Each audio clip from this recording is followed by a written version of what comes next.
Hello yours, ಸಂಜೆ ಸ್ನ್ಯಾಕ್ಸಿಗೆ ಏನು ಮಾಡೋದು ಅಂತ ಯೋಚಿಸ್ತಾ ಇದ್ದೀರಾ? ಸೊ ರೆಗ್ಯುಲರ್ ಆಗಿ ನಾವು ಆಚೆ ಕಡೆಯಿಂದ ಬ್ರೆಡ್ ಟೋಸ್ಟ್ ತೊಗೊಂಡು ಬಂದು ತಿಂತೀವಿ.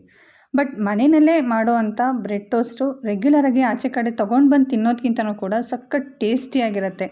ಅದರಲ್ಲೂ ಇಫ್ ಇನ್ ಕೇಸ್ ಏನಾದ್ರು ಮನೇಲಿ ಯಾರಿಗಾರು ಹುಷಾರಿಲ್ಲ ಅಂತಂದು ಎಕ್ಸ್ಟ್ರಾ ಬ್ರೆಡ್ಗಳಿದ್ರೆ ಕೆಲವ್ರು ತಿನ್ನೋದಕ್ಕೆ ಇಷ್ಟಪಡೋದಿಲ್ಲ. ಬಟ್ ಇವತ್ತು ನಾನು ತೋರಿಸ್ತಾ ಇರೋವಂಥ ಬಟರ್ ಬ್ರೆಡ್ ಟೋಸ್ಟ್ ಹೇಗಿರುತ್ತೆ ಅಂತಂದರೆ ಯಾರೂ ಕೂಡ ನನಗಿಷ್ಟ ಇಲ್ಲ ಅಂತ ಹೇಳೋದಕ್ಕೆ ಸಾಧ್ಯವೇ ಇಲ್ಲ, ಅಷ್ಟು ಚೆನ್ನಾಗಿರುತ್ತೆ. ನೀವು ಕೂಡ ಮನೆಯಲ್ಲಿ ಟ್ರೈ ಮಾಡಿ ಹೇಗೆ ಬಂದಿದೆ ಅಂತ ನನಗೆ ಕಮೆಂಟ್ಸ್ ಮಾಡಿ. ಹೊಸದಾಗಿ ಚಾನಲ್ ಯಾರಾದರೂ ವಿಸಿಟ್ ಮಾಡಿದರೆ ಸಬ್ಸ್ಕ್ರೈಬ್ ಮಾಡಿಕೊಂಡು ಸಪೋರ್ಟ್ ಮಾಡೋದಕ್ಕೆ ಟ್ರೈ ಮಾಡಿ. ಚಾನಲ್ನ ತುಂಬ ಜನ ನೋಡ್ತಾ ಇದ್ದೀರಾ, ಬಟ್ ಸಬ್ಸ್ಕ್ರೈಬ್ ಮಾಡ್ತಾ ಇಲ್ಲ. ಪ್ಲೀಸ್ ಸಬ್ಸ್ಕ್ರೈಬ್ ಮಾಡೋದಕ್ಕೆ ಟ್ರೈ ಮಾಡಿ. ವಿತ್ ಸ್ಮೈಲ್ ಒಂದು ಲೈಕ್ ಮಾಡೋದನ್ನ ಮರಿಬೇಡಿ. ನೀವು ಮಾಡೋವಂಥ ಲೈಕಿಂದ ಯೂಟ್ಯೂಬ್ ನನ್ನ ಚಾನಲ್ನ ಬೇರೆಯವ್ರಿಗೂ ಕೂಡ ಸಜೆಸ್ಟ್ ಮಾಡುತ್ತೆ. ಸೊ ವಿತ್ ಸ್ಮೈಲ್ ಒಂದೇ ಲೈಕ್ ಮಾಡಿ. ಇನ್ಯಾಕೆ ತಡ ಮಾಡೋದು, ಬನ್ನಿ ನಮ್ಮ ಅಡುಗೆ ಮನೆಗೆ ಹೋಗೋಣ. ಅಡುಗೆನ ಶುರು ಹಚ್ಕೊಳ್ಳೋಣ. ಮೊದಲಿಗೆ ಒಂದು ಪ್ಯಾನ್ ತೊಗೊಳ್ಳೋಣ. ಆ ಪ್ಯಾನ್ಗೆ 3ರಿಂದ 4 ಸ್ಪೂನಷ್ಟು ಆಯಿಲ್ ಹಾಕೋಣ. ಆಯಿಲ್ ಚೆನ್ನಾಗಿ ಬಿಸಿ ಆದಮೇಲೆ ಒಂದು 8ರಿಂದ 9 ಹಸಿಮೆಣಸಿನ್ಕಾಯಿ ಮಕ್ಕಳು ತಿಂತವೆ ಅನ್ನೋದಾದರೆ ದಯವಿಟ್ಟು ಸ್ಕಿಪ್ ಮಾಡಿ, ಇಲ್ಲ ಅಂತಂದರೆ ತಿನ್ನುವಾಗ ಅವು ಅಳುವಂಥ ಚಾನ್ಸಸ್ ಇರುತ್ತೆ, ಅದಕ್ಕೋಸ್ಕರ. ಅದಾದಮೇಲೆ ದೊಡ್ಡ ಸೈಜಿನ 2ರಿಂದ 3 ಈರುಳ್ಳಿ ಚಿಕ್ಕದಾಗಿ ಹೆಚ್ಚಿರೋ ಅಂಥದ್ದು. ಈರುಳ್ಳಿ ಬೇಗ ಬೇಯಲಿ ಅನ್ನೋ ಉದ್ದೇಶಕ್ಕೆ ಒಂದು ಅರ್ಧ ಸ್ಪೂನಷ್ಟು ಹಾಕ್ಕೊಂಡಿದ್ದೀನಿ. ಈರುಳ್ಳಿ ಬ್ರೌನ್ ಕಲರ್ ಆದಮೇಲೆ ಬೆಳ್ಳುಳ್ಳಿ ಹಸಿಶುಂಠಿ ಪೇಸ್ಟ್ ಹಾಕ್ಕೊಳ್ತಾ ಇದ್ದೀನಿ. ಬೆಳ್ಳುಳ್ಳಿ ಹಸಿಶುಂಠಿ ಪೇಸ್ಟ್ ಚೆನ್ನಾಗಿ ಅರೋಮಾ ಬರೋದಕ್ಕೆ ಸ್ಟಾರ್ಟ್ ಆದಮೇಲೆ ಅದು ಬೆಂದಿದೆ ಅಂತ ನಮಗೆ ಗೊತ್ತಾಗುತ್ತೆ. ಅದಾದಮೇಲೆ ಚಿಕ್ಕದಾಗಿ ಹೆಚ್ಚಿರೋ ಅಂಥ ಒಂದು ದಪ್ಪ ಮೆಣಸಿನ್ಕಾಯಿ. ನಮ್ಮ ಮನೇಲಿ ನಾನಿವಾಗ ಮಾಡ್ತಾ ಇರೋದು ಅರ್ಧ ಪೌಂಡ್ ಬ್ರೆಡ್ಡಿಗೆ. ನಿಮ್ಮಲ್ಲಿ ಏನಾದರೂ ಜಾಸ್ತಿ ಬ್ರೆಡ್ ಇದ್ದರೆ ಎಲ್ಲ ಕ್ವಾಂಟಿಟಿನೂ ಕೂಡ ಸ್ವಲ್ಪ ಜಾಸ್ತಿ ಹಾಕ್ಕೊಳ್ಳಿ. ಸೊ ಅದಾದಮೇಲೆ ಅರ್ಧ ಸ್ಪೂನಷ್ಟು ಅರಿಶಿನ ಪುಡಿ ಅಂತೂ ತಿನ್ನೋವಂಥ ಎಲ್ಲ ವಸ್ತುಗಳಿಗೂ ಕೂಡ ಹಾಕೋದ್ರಿಂದ ಅದರಲ್ಲಿ ಏನಾದ್ರು ನಂಜಿದ್ರೆ ಅದು ಹ್ಯೂಮನ್ ಬಾಡಿಗೆ ಸೇರೋದಿಲ್ಲ, ಅದಕ್ಕೋಸ್ಕರ ಆದಷ್ಟು ಅರಿಶಿನ ಪುಡಿನ ಯೂಸ್ ಮಾಡಿ. ಸೊ ಅದಾದಮೇಲೆ 2 ಟೊಮೊಟೊ ಹಾಕ್ಕೊಂಡಿದ್ದೀನಿ. ಟೊಮೊಟೊ ಚೆನ್ನಾಗಿ ಸಾಫ್ಟ್ ಆಗೋವರೆಗೂ ಬೇಯಿಸ್ಕೊಳ್ಳೋಣ. ಅದಾದಮೇಲೆ 1 ಸ್ಪೂನಷ್ಟು ಖಾರದ ಪುಡಿ, ಅರ್ಧ ಸ್ಪೂನಷ್ಟು ಧನಿಯಾ ಪುಡಿ, ಅರ್ಧ ಸ್ಪೂನಷ್ಟು ಗರಂ ಮಸಾಲ, ಇದಿಷ್ಟನ್ನು ಹಾಕ್ಕೊಂಡು ಸ್ವಲ್ಪ ಹೊತ್ತು ಫ್ರೈ ಮಾಡಿ. ನಮ್ಮನೇಲಿ ಯಾರೂ ಚಿಕ್ಕ ಮಕ್ಕಳಿಲ್ಲ, ಅದಕ್ಕೋಸ್ಕರ ನಾನು ಸ್ವಲ್ಪ ಖಾರನ ಜಾಸ್ತಿನೇ ಹಾಕ್ಕೊಂಡಿದ್ದೀನಿ. ಯಾಕಂತಂದರೆ ನಮ್ಮನೇಲಿ ಎಲ್ಲರೂ ಕೂಡ ಖಾರನ ಸ್ವಲ್ಪ ಜಾಸ್ತಿನೇ ತಿಂತಾರೆ, ಅದಕ್ಕೋಸ್ಕರ. ಸೊ ಅದಾದಮೇಲೆ ಎಲ್ಲದೂ ಕೂಡ ಚೆನ್ನಾಗಿ ಬೇಯುತ್ತೆ ಅಲ್ವಾ. ಸೊ ಅದಾದಮೇಲೆ ಒಂದು 1/2 ಕಪ್ಪಷ್ಟು ನೀರನ್ನು ಆ್ಯಡ್ ಮಾಡ್ಕೊಳ್ಳಿ.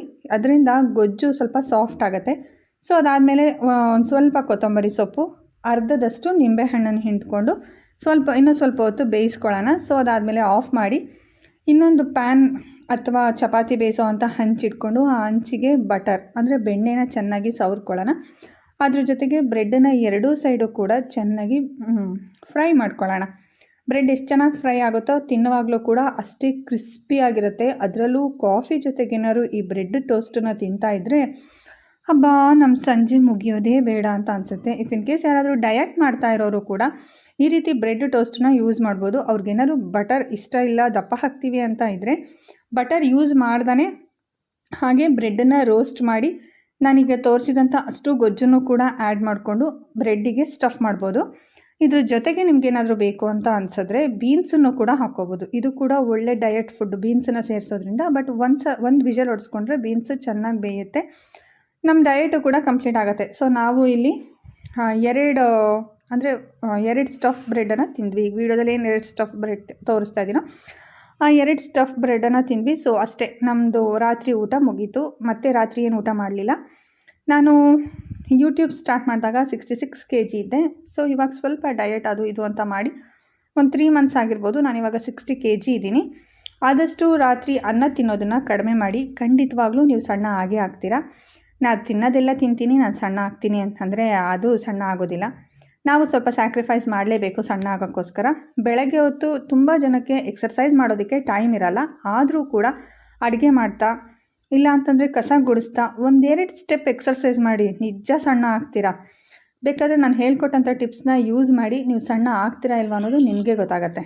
3 ಮಂತ್ಸ್ ಬ್ಯಾಕ್ ನಾನು 66 kg ಇದ್ದೆ. ನನಗೆ ಅನ್ನಿಸ್ತಾ ಇತ್ತು ತುಂಬ ಓವರ್ ವೆಯ್ಟ್ ಆಗಿದ್ದೀನಿ ಅಂತ. ಸೊ ಪ್ರೆಸೆಂಟ್ ಇವಾಗ ನಾನು 60-61 ಈ ರೀತಿ ಓಡ್ತಾ ಇರುತ್ತೆ. ನನಗಿನ್ನೂ ಕೂಡ 58 ಇಲ್ಲಾಂದರೆ 57 ಈ ಸೈಜಿಗೆ ಬರಬೇಕು ಅಂತ ಬಹಳ ಆಸೆ. ಯಾಕೆ ಅಂತಂದರೆ ಸೀರೆ ಉಟ್ಟಾಗ ತುಂಬ ಲಕ್ಷಣವಾಗಿ ಕಾಣ್ತೀವಿ ಸ್ವಲ್ಪ ಸಣ್ಣ ಇದ್ದರೆ. ಸೊ ಅದು ಕೂಡ ಆದಷ್ಟು ಬೇಗ ಆಗುತ್ತೆ. ಆಗ ನಾನು ನಿಮ್ಮ ಹತ್ರ ಆ ಒಂದು ಖುಷಿ ಮೂಮೆಂಟನ್ನು ಕೂಡ ನಾನು ನಿಮ್ಮ ಜೊತೆಗೆ ಶೇರ್ ಮಾಡ್ಕೊಳ್ತೀನಿ. ಸೊ ವಿಡಿಯೋ ಇಲ್ಲಿವರೆಗೂ ಕೂಡ ನೋಡಿದರೆ ದಯವಿಟ್ಟು ಕಮೆಂಟ್ಸ್ ಮೂಲಕ ನಿಮ್ಮ ಒಪಿನಿಯನ್ ತಿಳಿಸೋದನ್ನು ಮರಿಬೇಡಿ. ಐ ಹೋಪ್ ನಿಮಗೆ ವಿಡಿಯೋ ಇಷ್ಟ ಆಗಿರುತ್ತೆ ಅಂತ ಅಂದ್ಕೊಳ್ತೀನಿ. ವಿತ್ ಸ್ಮೈಲ್ ಒಂದು ಲೈಕ್ ಮಾಡಿ. ಚಾನಲ್ನ ಹೊಸದಾಗಿ ವಿಸಿಟ್ ಮಾಡಿದರೆ ಸಬ್ಸ್ಕ್ರೈಬ್ ಮಾಡಿಕೊಂಡು ಸಪೋರ್ಟ್ ಮಾಡಿ. ಫ್ಯಾಮಿಲಿ ಫ್ರೆಂಡ್ಸ್ ಯಾರಿಗಾದ್ರೂ ಒಬ್ರಿಗಾದ್ರೂ ಈ ಒಂದು ವಿಡಿಯೋನ ಶೇರ್ ಮಾಡಿ. ಇಂಥದ್ದೇ ಒಂದು ಅದ್ಭುತವಾದ ವಿಡಿಯೋ ತೆಗೆ ಆದಷ್ಟು ಬೇಗ ನಿಮ್ಮ ಮುಂದೆ ಬರ್ತೀನಿ. Thank you for watching. Bye.